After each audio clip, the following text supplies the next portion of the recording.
to become that character and to effectively get that emotion across, then coaching, training, practice, all of those things are going to be necessary to help you to understand, even perhaps some additional tips on the delivery itself. And even another thing that we touch on a lot here on my channel is the emotion that comes through.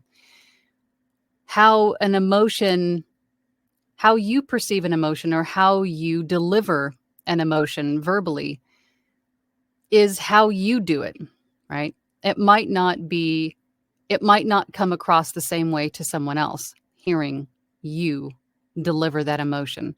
So we always say, give it 50% more. Give that emotion 50% more than you normally